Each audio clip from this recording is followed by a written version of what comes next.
You don't know so much what happened when.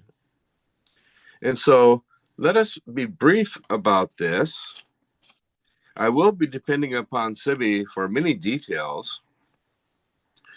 But since we just finished with Satyagraha, I think I would like to spend a good deal of time on Gandhi's major campaign in South Africa, the, the Satyagraha against the Asiatic Law Amendment Ordinance.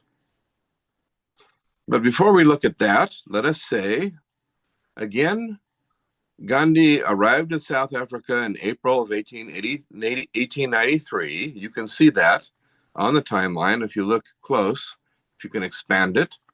You can also perhaps screenshot it. We've talked about Peter Maritzburg Station, where he was kicked off the train, a turning point in Gandhi's life. He helped to found the Natal Indian Congress 1 year or so after he arrived.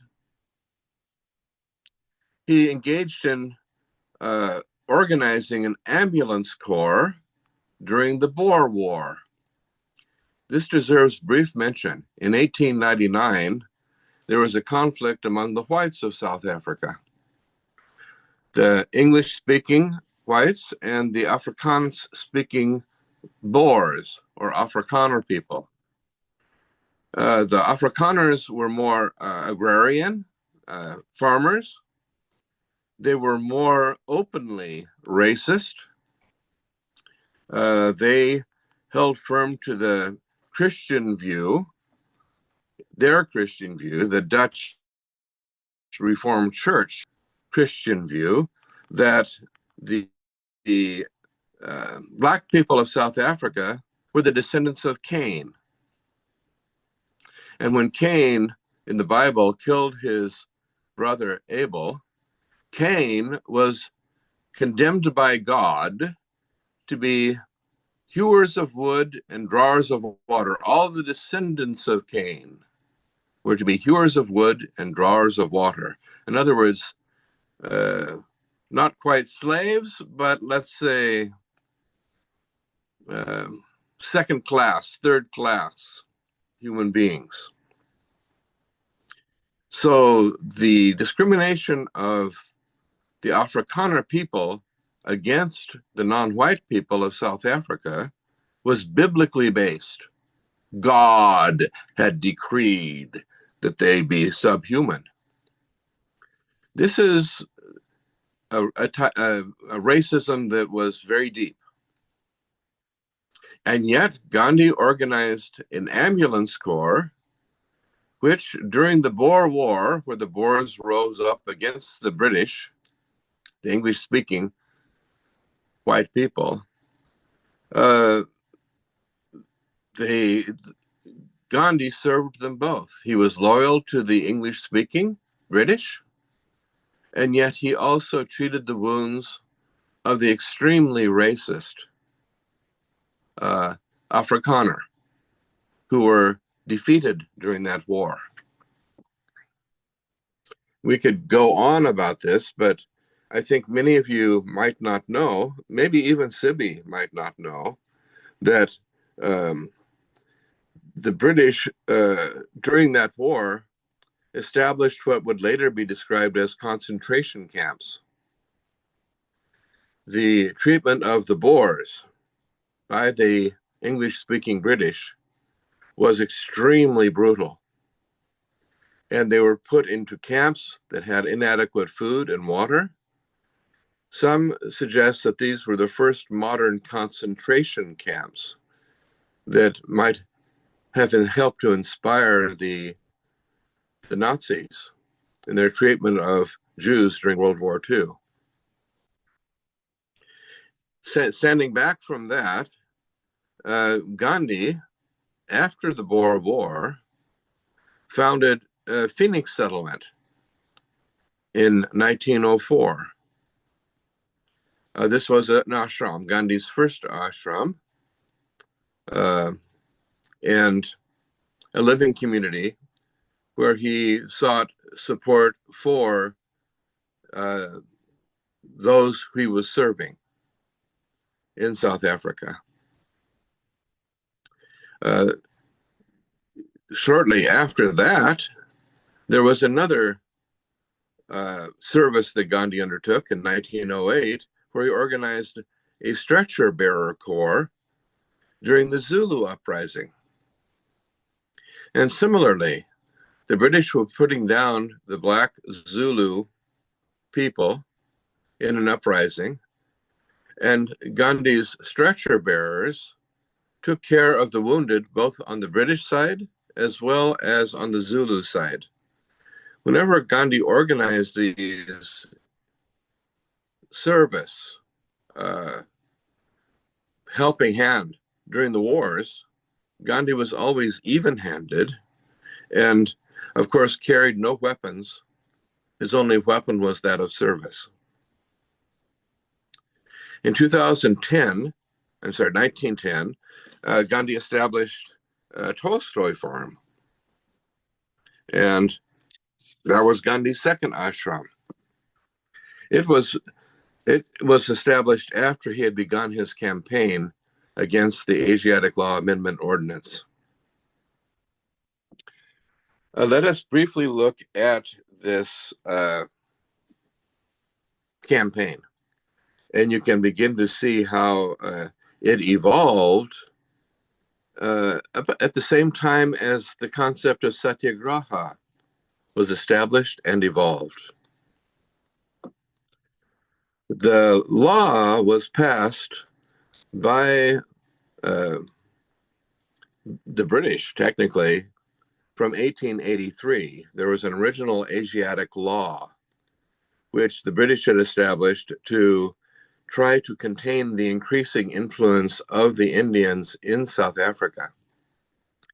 Many of the Indians had been brought over as indentured laborers, and when the time of their indenture was paid off, they didn't have enough money to be able to go back to India.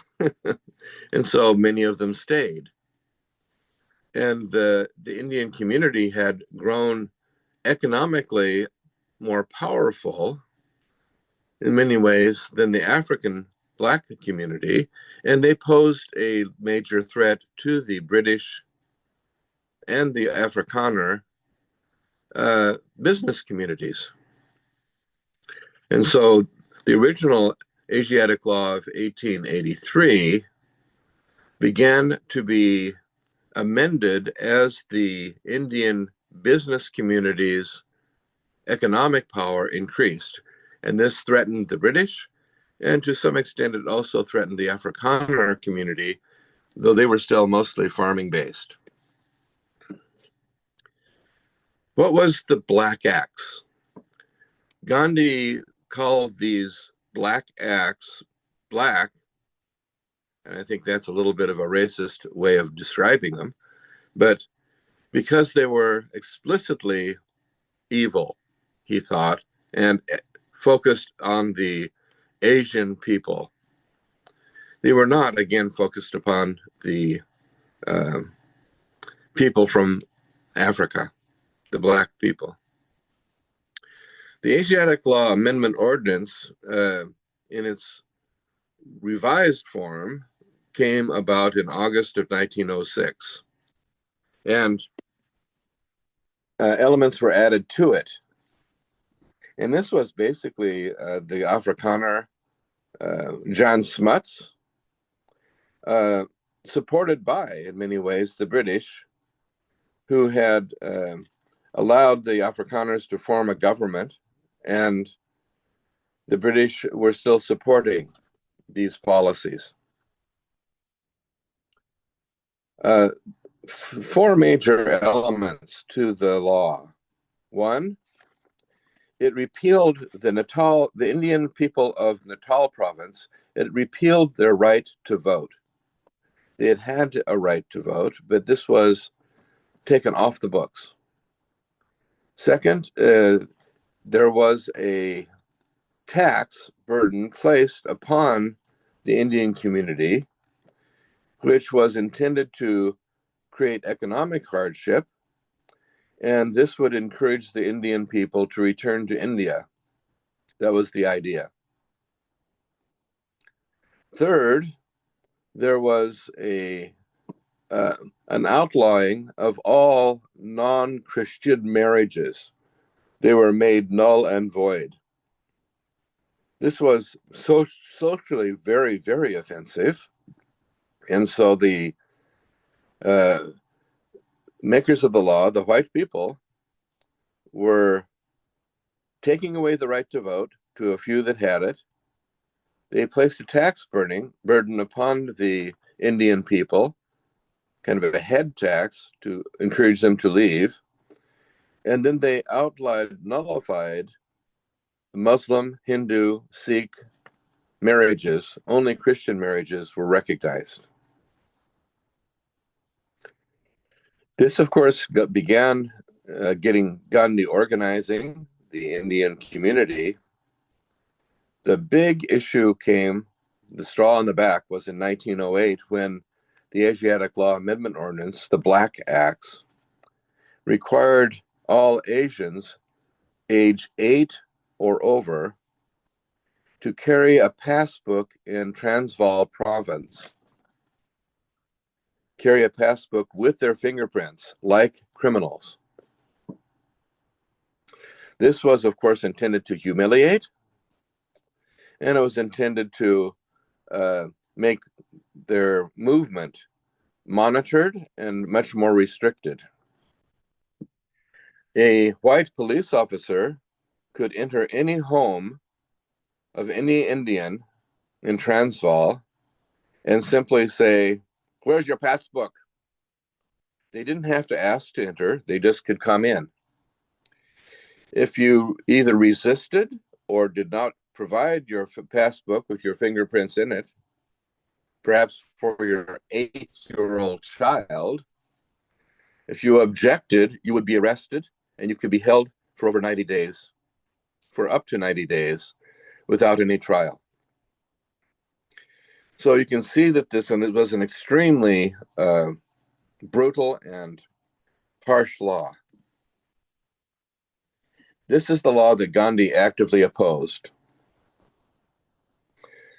I think it is important in terms of timeline to understand that Gandhi had his near-death experience that we discussed in a previous class period very early in 1908, where, remember, he had been beaten unconscious, ribs broken, teeth knocked out, where he had written about seeing a light, brilliant as 1,000 suns, an all-compassionate force that caused me to reflect upon my life. Are you prepared to die? Do you remember that discussion? This was, in terms of timeline, often overlooked by scholars.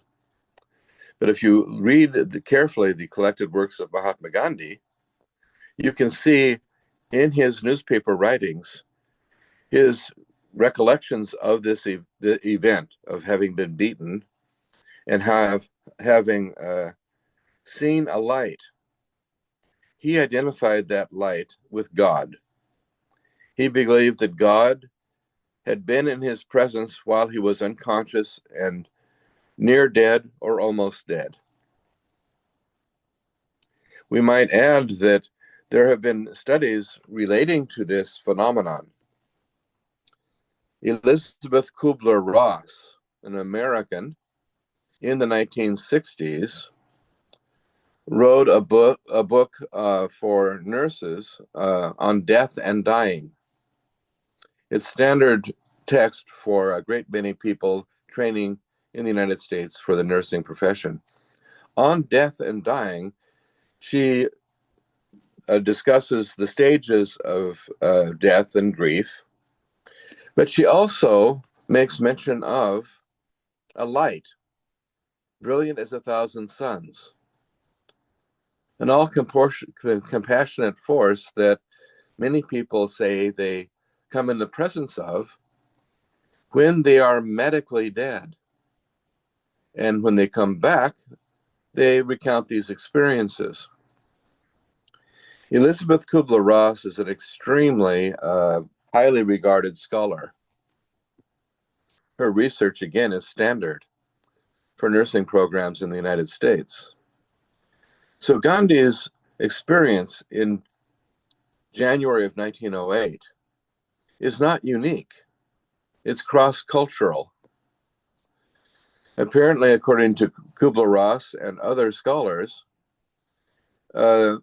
Christians, Buddhists, Hindus, Muslims, atheists in various cultures around the world have people who explain a similar sequence of events when they have been medically dead, and they can tell about it when they come back, when they're revived. I think you might find that very interesting. It makes Gandhi's experience in 1908 fit part of a pattern that we now clearly know is a phenomenon. I will add that there is a debate whether or not this is a chemical hallucination shared by people of different cultures, where they hear a sound, they go through a tunnel, they come into the presence of the light asks them, "Are you prepared to die? Have you lived well?" They all describe it as an all-compassionate force. Christians often describe it as being in the presence of Jesus. Other people from different cultures describe it as being more familiar with some phenomenon in their own religious tradition. But it is the same description, an all-compassionate, loving light. Now, was this a chemical hallucination? Maybe. Many people, and I have met 3 people who've experienced this themselves, it changes their life. Many believe it to be completely real. And maybe it is. I don't want to go crazy with this, but for me, it has been extremely important in my research. And I'm not sure if Sibby may have come across this himself. So when Gandhi comes back from what he believes to be the dead, and he has seen the light, literally, it has impacted him. And he creates the word satyagraha shortly after he experiences this death experience. And shortly after that, this increased element of the Asiatic Law Amendment Ordinance, having all the Asians carry passbooks with fingerprints, this propels him into action. There is, of course, a mass protest in September of 1908, where he introduces satyagraha in a mass protest,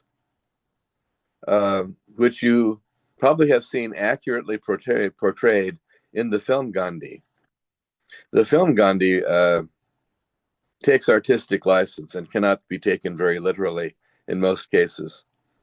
But the mass protest of 1908 in the film Gandhi is picture perfect. It's literally taken from photographs of the time. And I think gives you a feeling of Gandhi's movement at the beginning. Everyone affirms their opposition to the law, and Gandhi becomes the first to be arrested under the law, refusing to carry his ID pass card. The movement ebbs and flows, and I would suggest it carries on for 6 years. The film certainly doesn't give you that feeling. This was a satyagraha 6 years long, fighting against the Asiatic Law Amendment Ordinance, the Black Acts. And eventually it does fully result in a suspension of the law and the passage of the Indian Relief Act. It was virtually a total victory. After 6 years of struggle, Gandhi won. The law was repealed in 1914, and Gandhi returned to India about 6 months later, in January of 1915. There's certainly more that can be said about South Africa itself. Gandhi's life on the ashrams, his various fasts for mostly penitents, basically trying to correct what he saw as the misbehavior of people on the ashrams.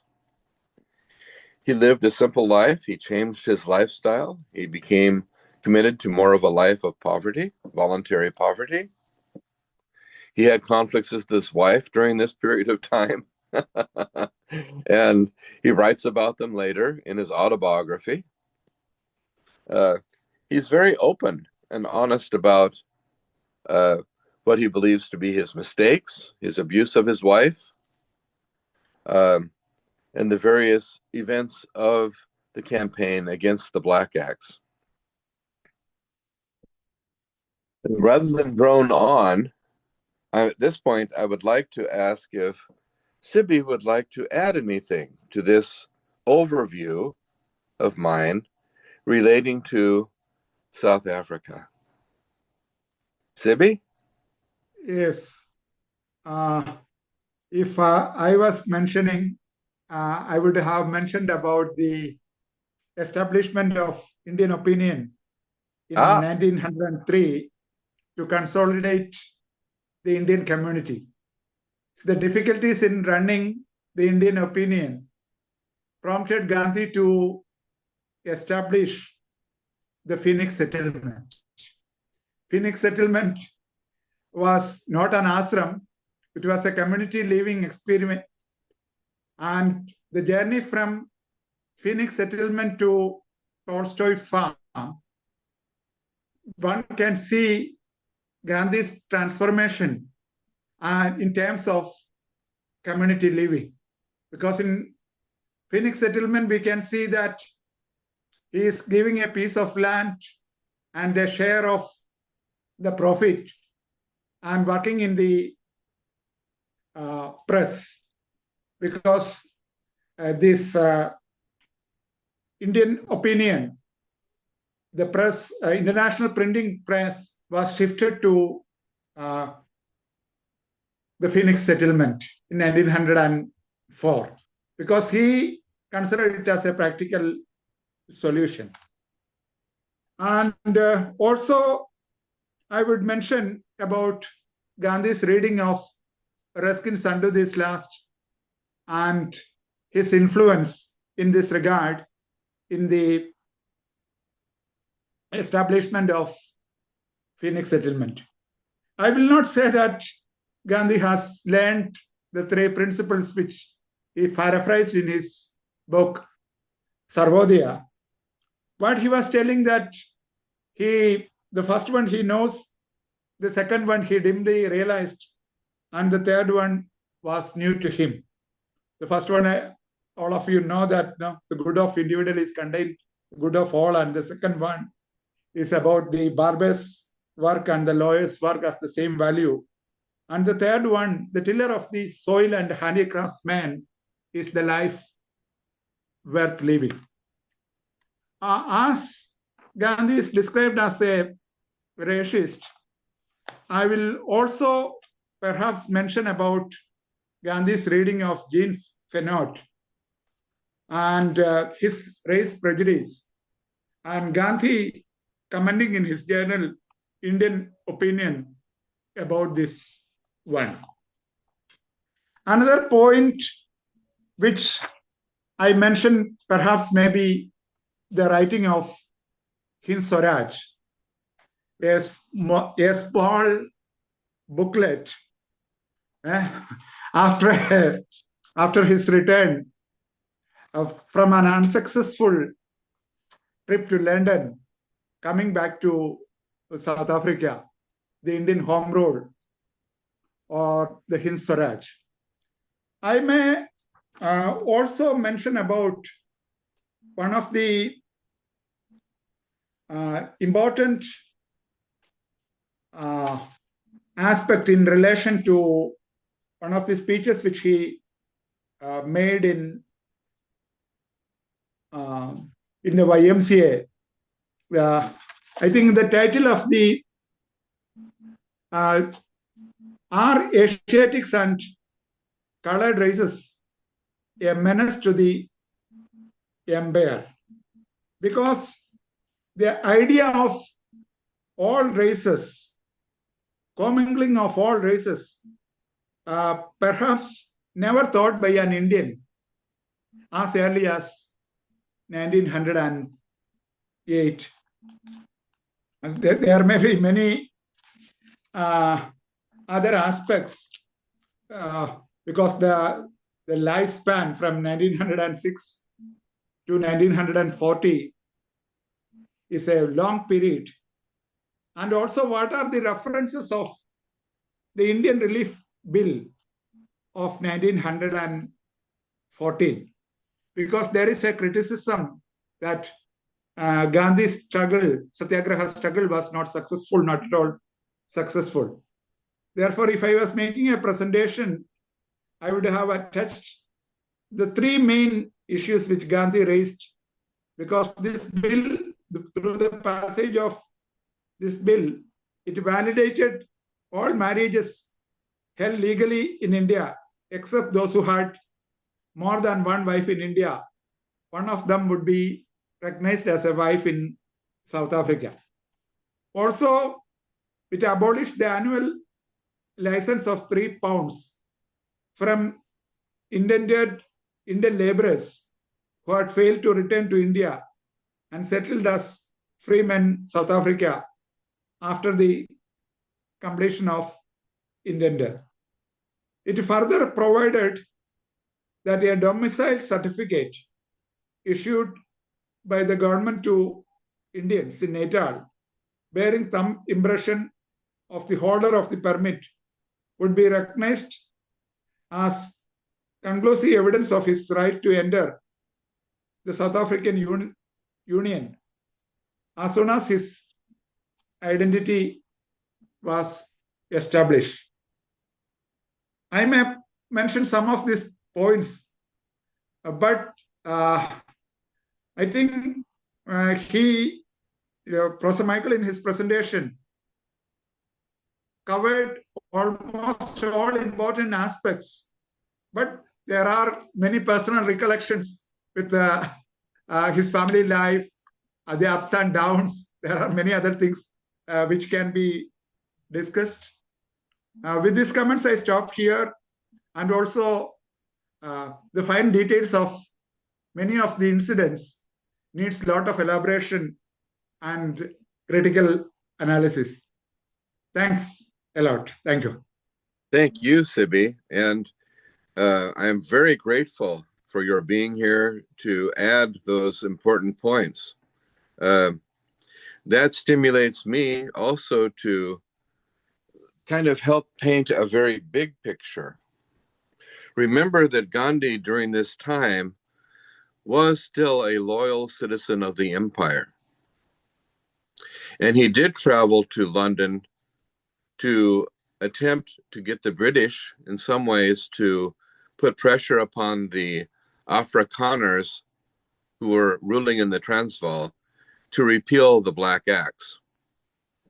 If you look at it, as I did, from a very high point of view, high in the sky, we will see that Martin Luther King later, who we'll be studying, especially early in his campaigns, had as a strategy opposing local laws, like in the state of Mississippi, by appealing to the national government of the United States, including the U.S. Supreme Court. In other words, he had a strategy that included opposing local laws with a higher power of the US national government. Gandhi, for some of this period in South Africa, had a similar strategy where he would go to London, and the South Africa was still a colony of Britain. He would appeal to the British higher government in a way sometimes like King would appeal to the US federal government to bring pressure to change back in Mississippi, back in South Africa. His opponents were similar to King's. They were white. They were people engaged in racial segregation and oppression. They were biblically based opponents, oftentimes appealing to the same Cain and Abel story. So Gandhi and King were not in their environments so incredibly different as you might think. There were, of course, differences, but there were similarities that most people overlook. And King, like Gandhi, was very loyal to the United States in this case, as Gandhi was loyal to the British Empire, hoping that the empire, the central government, the higher government, would be just where the local governments might not be. Gandhi became very frustrated with this. As we will see later, King became very frustrated also. And when he came back from London, as Sibi mentioned, in 1909, on a trip there, he wrote Hind Swaraj, Indian Home Rule. This doesn't mean that Gandhi had become a revolutionary. It means that his loyalty to the British, his being a reformer, was being stretched. He was still loyal, but less loyal. And when Hind Swaraj was written, of course, Gandhi, at the age of 40, was very harsh in his criticism. And King would become very harsh in his criticism of the national government of the United States. But Gandhi was more harsh. I would say, when you call Western civilization satanic, that's pretty harsh. That's pretty brutal criticism. When you call Parliament in England a place of whores, of prostitutes, that's pretty damning criticism. I don't think King ever went that far in his criticisms of the United States. He never called it satanic. He never called Congress a house of prostitutes. So Gandhi was showing at age 40, which is about the time that King was killed at the age of 39. He was showing an impatience and was showing radical tendencies that would take him towards a more revolutionary stand. I'm hoping that that might place some of this in context. I think it would be good for us to have some small group, even though we're almost a small group ourselves. Professor Michael, I would like to add one more point. Excellent, please do. You see, when you are referring to the revolutionary attitude of Gandhi while writing the Hind Swaraj, but I will say it will be interesting for the students to refer the letter Gandhi written to Times of Natal, to the editor, dated October 25, 1894. That is a harsh criticism of the British government. And he also in this letter clearly asserts that racial or color discrimination is against the principles of Jesus Christ or Christianity. and there is no compromise. If just after an year of his arrival, he was criticizing about color discrimination and linking it with the Christianity, I will say that from the very beginning, Gandhi was critical about the British government, even though he was a loyal subject.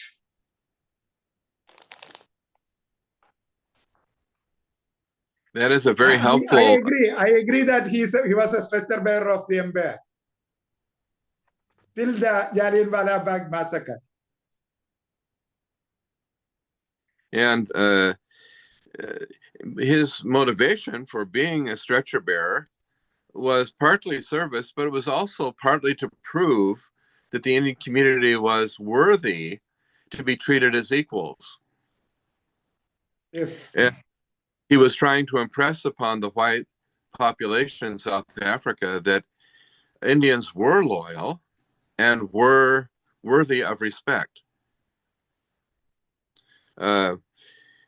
So the motivation, of course, was one of service, but it was also one of a reformer who wanted to be included in the empire.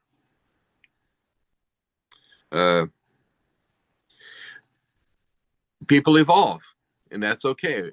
That is the way of the world. I think on a personal level, one thing that most people don't know, and I'll mention it only because I found it very interesting. While he was living in community in South Africa at Phoenix Settlement, his childhood friend, who we mentioned some 2 or 3 weeks ago, Sheikh Maytab, do you remember him? Sheikh Maytab, who was Gandhi's best friend as a child, the Muslim young man who Gandhi experimented eating meat with, who took him once to a brothel to introduce him to sex.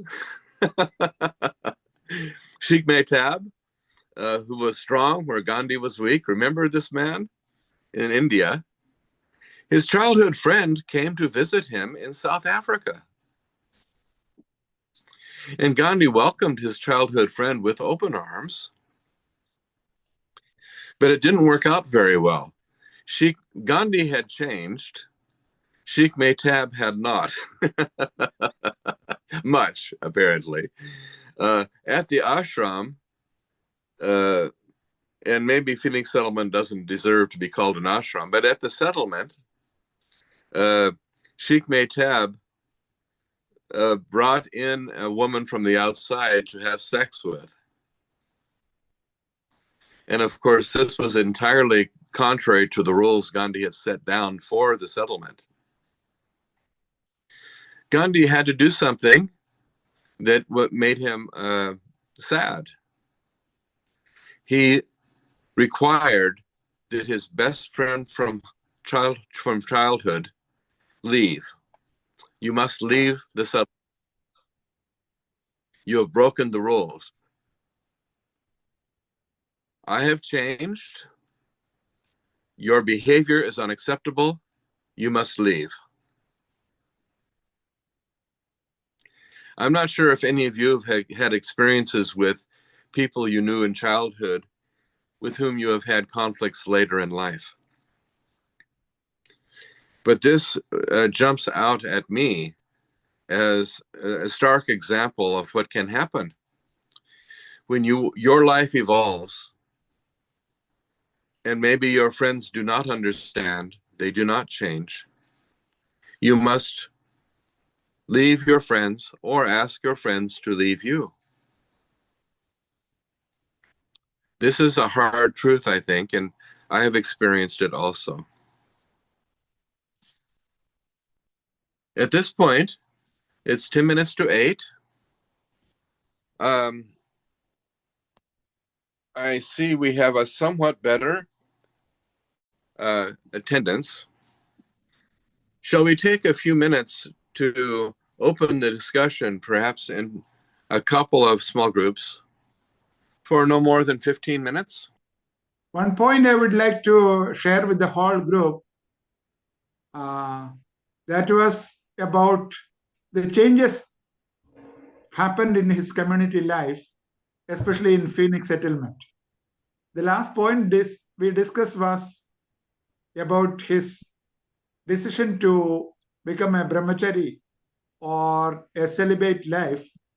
It has a lot to do with his community living experiment and also the Sulu rebellion, because he was so sympathetic and sensitive to the suffering of the Zulus, especially of the woman folk.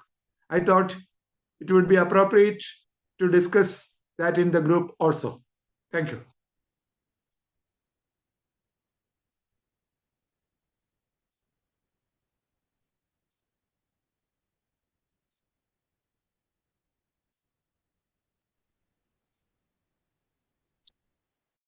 I think Harshal just helped me to unmute. Good. Sign language. I have a question for the group. Aha. What was the role of Kasturba Gandhi in South Africa? How she helped Mahatma Gandhi? I think she was arrested a couple of times in South Africa. Am I right? Yes. She was a very beautiful Hindu wife. And yet she was a very stubborn person who was her own person. We could spend an hour, I think, on Kasturba easily.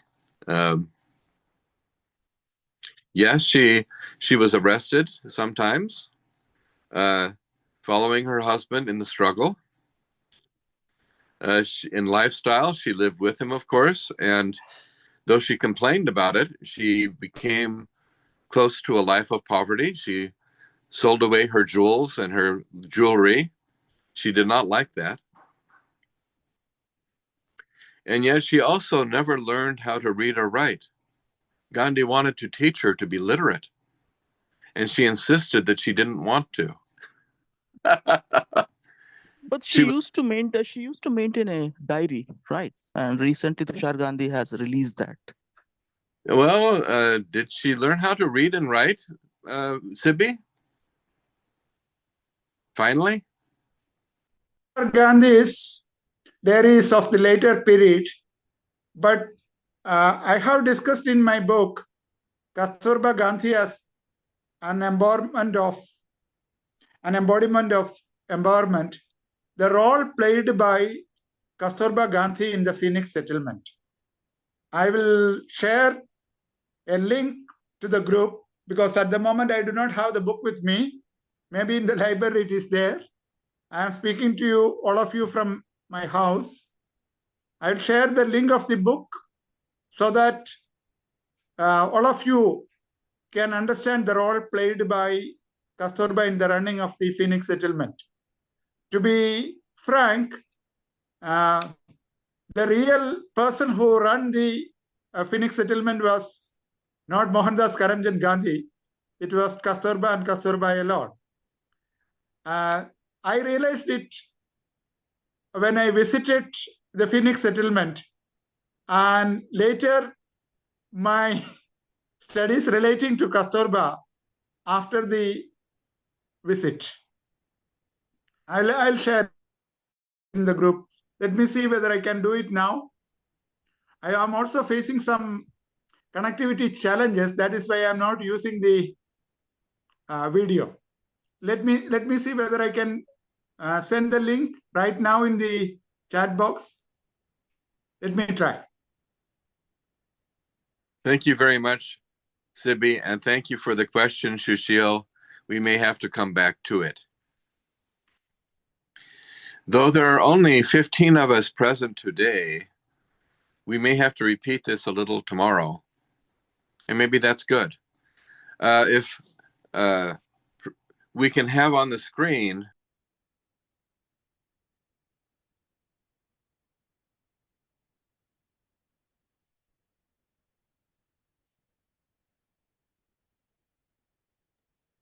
Oh, I'm very sorry for the camera. Yeah. It was turned off because I was in transit, heavy Hyderabad traffic jam. Michael experienced this, right? When he was with me in Hyderabad, he know about the traffic of Hyderabad. Yes, yes. Well, um, is it possible? There we go. We have the slide, and those of you who have connectivity can take a screenshot. I have highlighted in yellow. I will also put this on the WhatsApp group or somebody. I can do that. But there are several changes that I felt compelled to propose, and with your permission, we will proceed with them. They are in the requirements for the course. There are over 35 people who are still technically attendees or registrants of this course.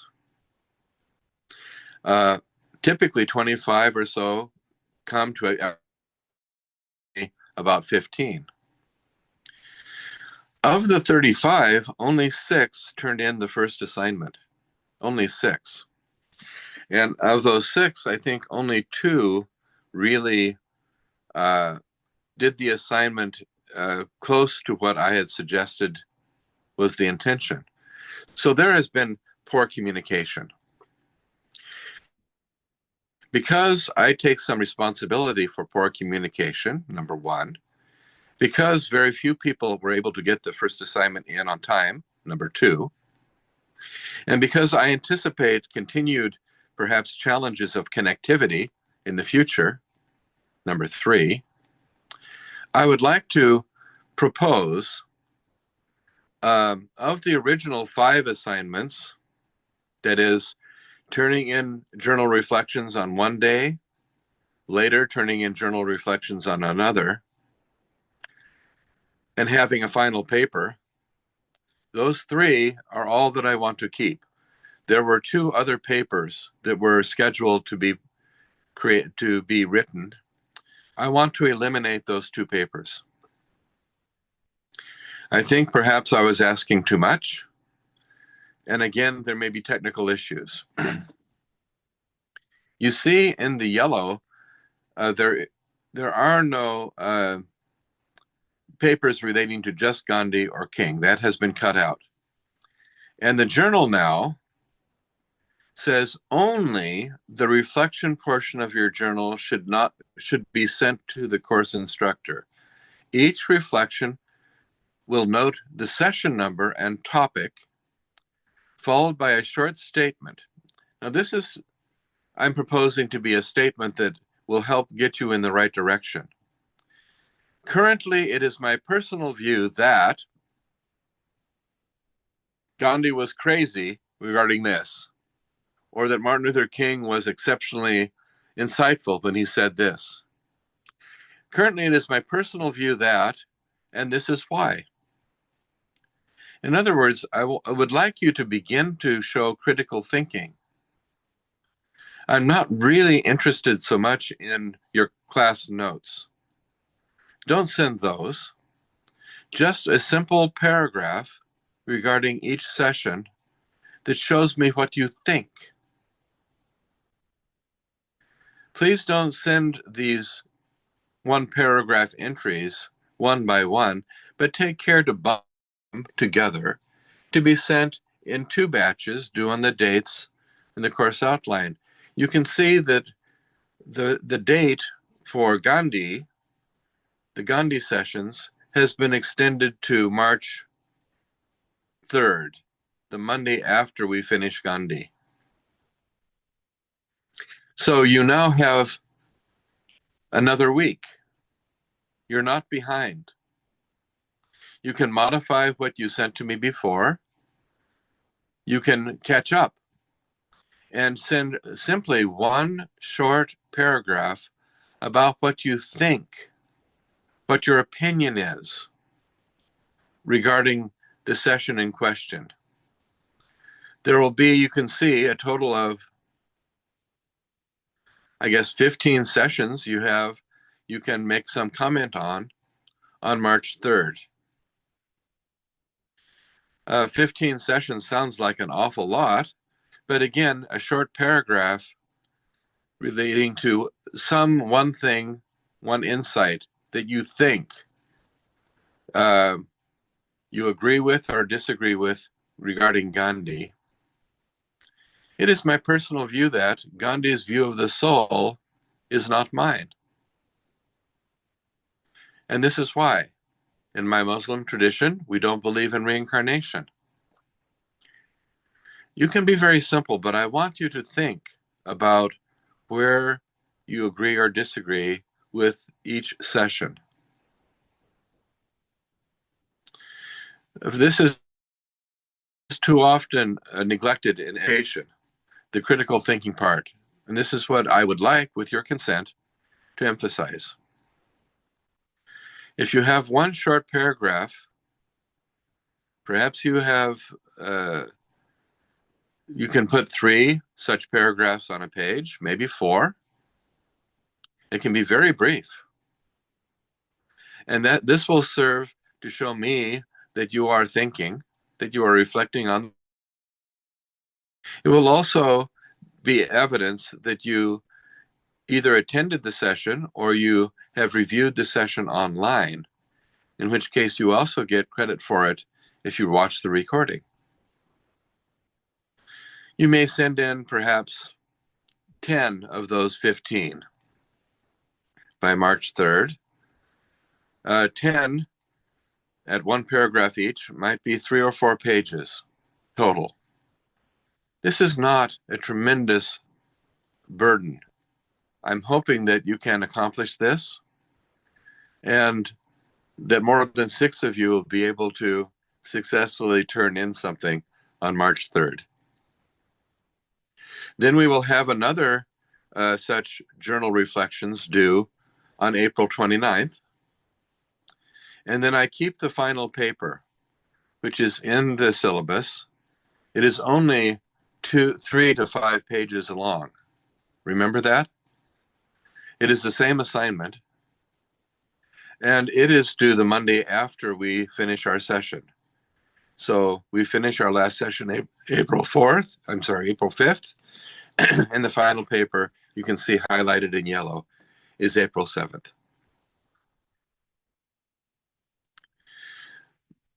Do you have any questions about these proposed changes in the requirements of the course?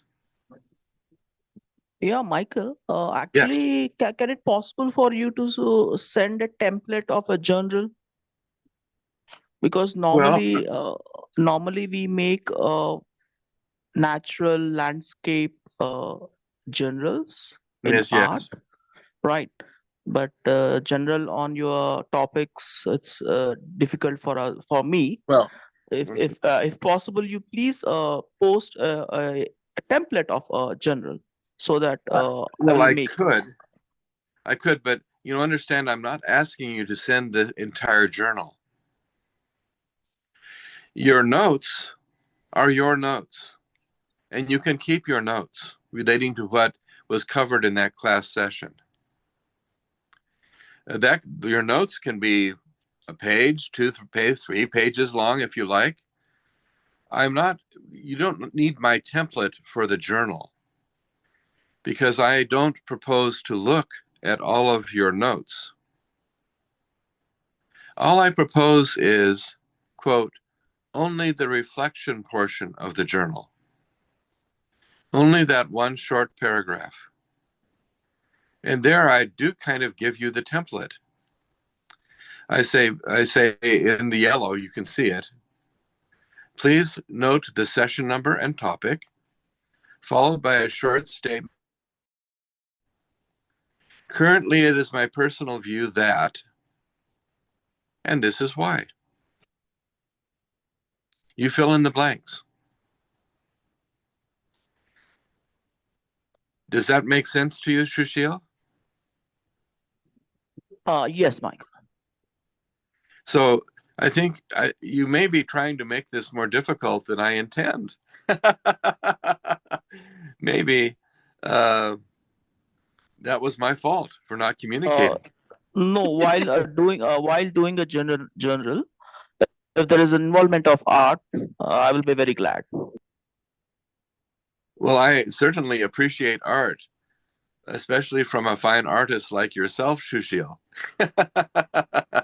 Maybe, Sushil bhai, you can make something for our website. We can post some big image there on the website. You ask C.B. Joseph, sir. He's having a good collection of my artworks. You Okay, can I take a will ask. permission. Okay, thank you. But as far as the assignment is concerned, I'm not asking for art. I am simply asking for your personal views about what we covered. Can I maybe, so as you know, I sent something into you. So you want me to like review all of that I already sent in, or will I just like follow the new guidelines now for the next paragraphs and leave the other ones the way they've been? Well, of course, keep whatever is precious to you, and your notes may be precious to you. But for the purposes of the course requirements, something more simple, and again, not sent piece by piece by piece, but sent all together as a package on March 3rd. That would be much more easy for me. Mm-hmm. So to answer your question, yes, if it is not too much trouble, slightly revise what you have sent before to include your personal view, what you are thinking about that particular session. Mm-hmm. Is that okay? Yeah, sure, no problem. I try to do that already, but I can like kind of enhance it. Well, you can enhance it or simplify it. That is your choice.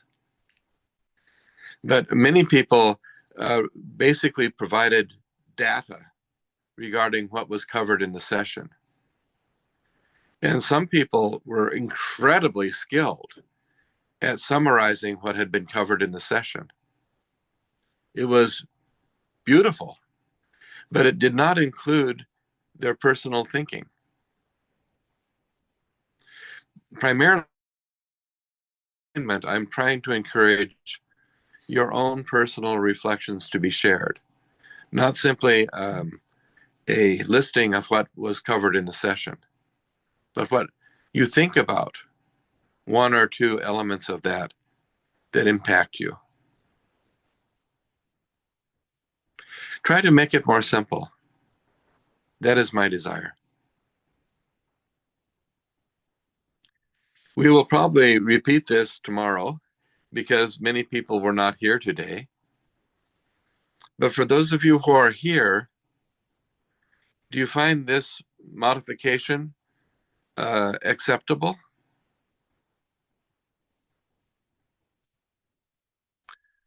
It is my desire to maximize the number of people who get a certificate from this course. It is not in my intent to make this more complicated or more difficult.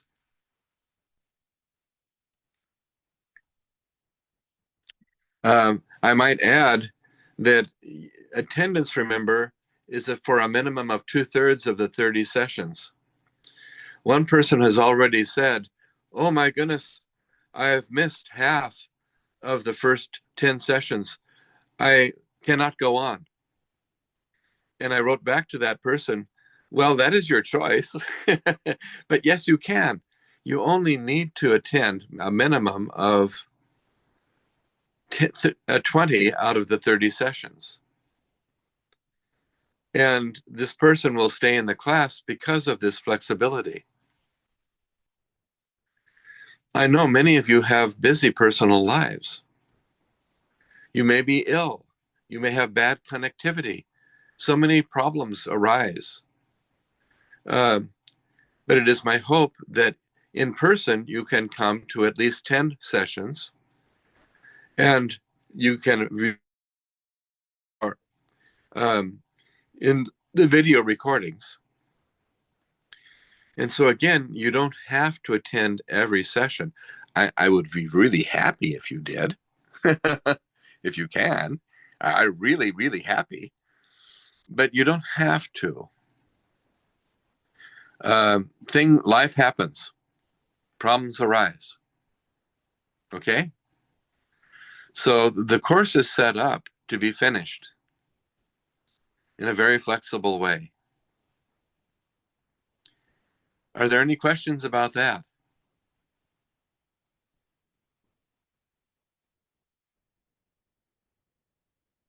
That was not changed. That was part of the original foundation of the course. Michael, is this possible for you to make a Google form with the questionnaires, around 30 questions after every session, so that we can type, we can send that immediately, we can forward that to the organizer? Because most of these online courses they are giving a questionnaires after this online sessions, so that we can type, we can send immediately. Well, honestly, I can give you the question now. It's the same question.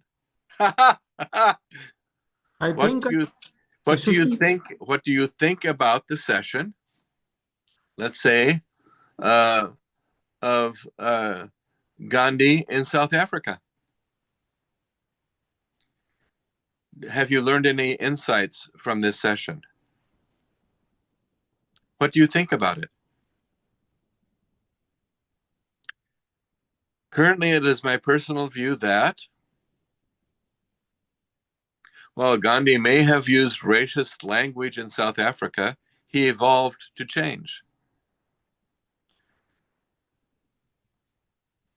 Just show me your thoughts. Your prompt, if you will, is the session number and the title of the session. Gandhi's worldview beliefs, Sat, Ahimsa, and Tapas, session number 7. What do you think about Gandhi's beliefs? Truth, nonviolence, and self-suffering. I don't like the self-suffering part. Why?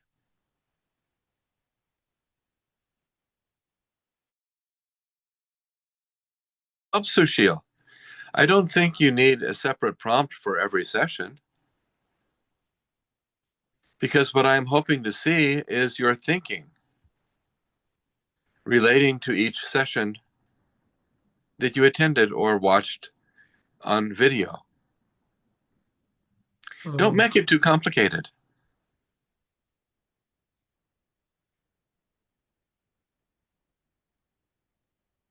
But I don't know what my personal views are.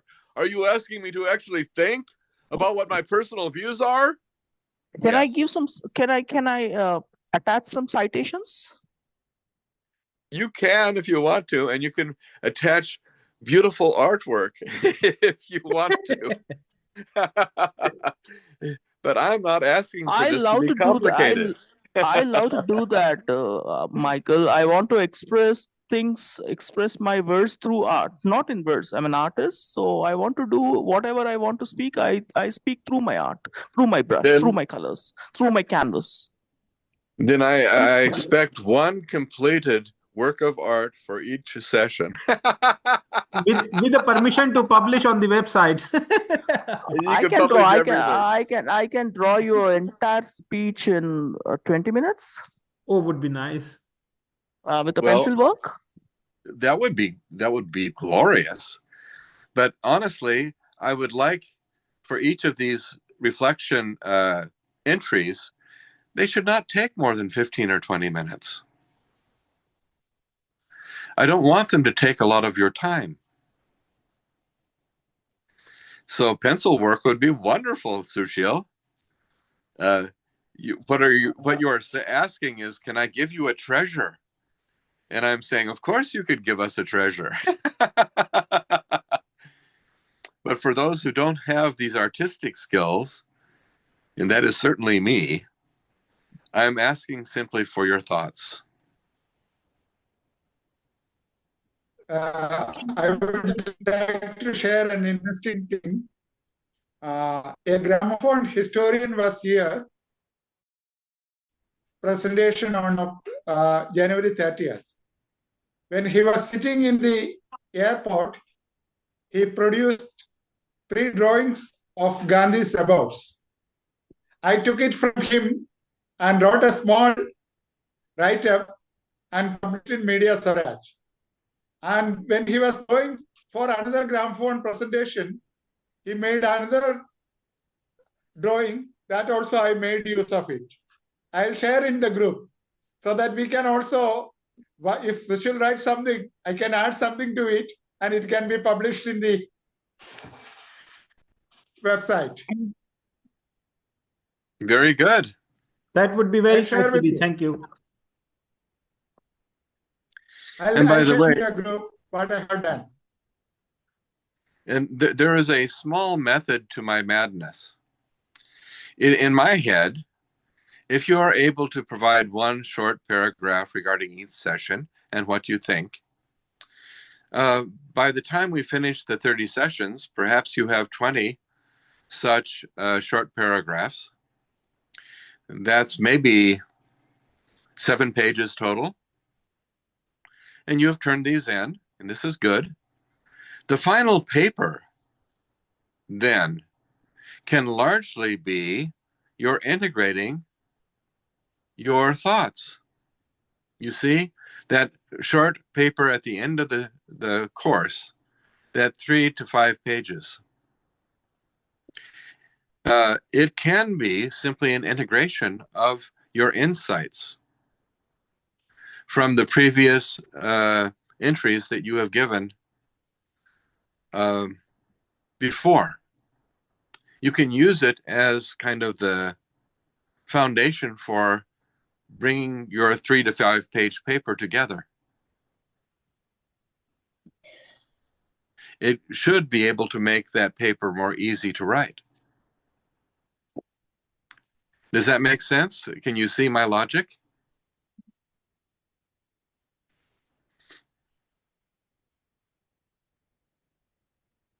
See, what you really learn from this course is not facts, facts, facts. You will learn facts. But I think what you will really learn from this course that you can use in your life are about Gandhi and King that helps you develop your own values and moral compass. Where you agree with Gandhi more than King, or King more than Gandhi, or where you agree with both of them, or where you disagree with both of them, this is what I would like to see in the final paper. This is what I think you will truly use long after this course is finished.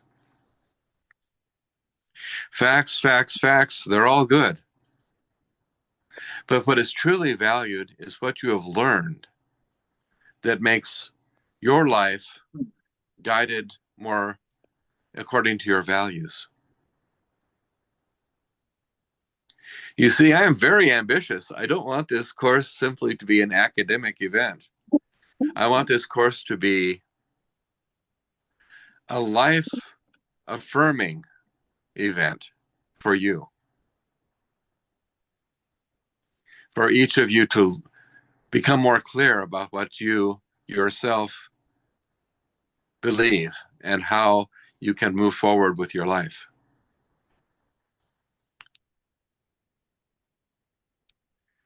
I hope that makes sense. And so we will repeat this a little for other people tomorrow, and you can come back with questions, of course, tomorrow if you remain unclear.